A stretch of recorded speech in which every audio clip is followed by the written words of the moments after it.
स्मृति का मतलब अर्थ होता है कि आप जो है अच्छी चीजों का स्मरण करो, आप चिंतन करो, मनन करो, और यहाँ से फिर सम्यक समाधि, सम्यक व्यायाम, स्मृति और समाधि, उन्होंने 3 भागों में से बांटा। तो सम्यक स्मृति होनी चाहिए। स्मृति को अच्छी चीजों का स्मरण करो, गलत चीज आ रही मन में तो उस पर, इसी को प्रत्याहार कहते हैं पतंजलि दर्शन में।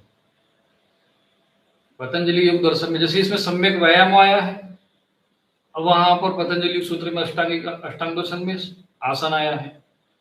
तो भगवान बुद्ध ने जो पतंजलि योग दर्शन है उसी को ही यहां पर कॉपी किया। आसन उधर, ये व्यायाम इधर, और अंत में समाधि में, दोनों का उद्देश्य क्या? समाधि। तो समाधि शब्द जो है ये भगवान बुद्ध का आविष्कार है क्या? नहीं, समाधि तो पहले से ही शब्द था। भगवान बुद्ध थे उसके पहले भी समाधि शब्द था, पतंजलि मुनि उसके पहले हो गए थे, पतंजलि योग दर्शन पहले था। तो समाधि जो है वो वही से पतंजलि योग दर्शन का उन्होंने अध्ययन मनन चिंतन किया होगा। 29 साल की उम्र में उन्होंने जो आयु में घर छोड़ा और 80 वर्ष की आयु में शरीर छोड़ा। तो 30 से 80 के बीच 50 वर्ष उन्होंने पूरा जीवन साधनात्मक लोगों को उपदेश ज्ञान दिया होगा। जैसे मैंने अभी 30-35 वर्ष अपने निकाल दिया, तो मैंने भी अध्ययन किया होगा ना, शास्त्रों का अध्ययन किया होगा, व्यायाम भी किया होगा, और अभ्यास भी, प्राणायाम का भी अभ्यास किया होगा, मंत्र जाप भी किया होगा, योग का भी अभ्यास किया होगा, भक्ति का भी अभ्यास किया होगा। अध्यात्म का अर्थ क्या, साधना का अर्थ क्या है? सब चीजें की होगी तभी तो हम साधक बने, तभी तो कुछ हमें अनुभूति होगी।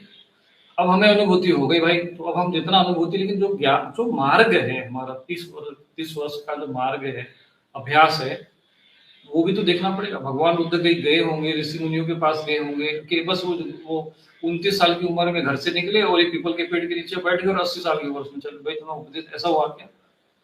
उन्होंने भी बहुत समय साधना की होगी, 10 वर्ष, 20 वर्ष, 25 वर्ष, फिर उसके बाद जो पूर्ण ज्ञान प्राप्त हुआ तो उन्होंने उपदेश दिया। कोई भी महापुरुष, अवतरित पुरुष जब भी आता है, समाज को आचरण उपदेश देने के पहले स्वयं वैसा आचरण करता है, और इसलिए उस आचरण का प्रभाव समाज पर पड़ता है। भगवान बुद्ध ने वो चीजें आचरण में लाई, इसलिए प्रभाव पड़ा, लोग उनके पीछे फिर अनुयायी बनते गए। तो एष धर्मो सनातनो, यानी ये मतलब यह धर्म, ये सनातन धर्म है, ये भगवान बुद्ध का वचन है, और उसी को शंकराचार्य जी ने इस धर्म सनातन कहा। तो यहाँ सनातनो या सनातन हो, सनातन को सनातन है, आर्य को आर्य बोल रहे, बस भाषा का भेद है, शब्दों का भेद है।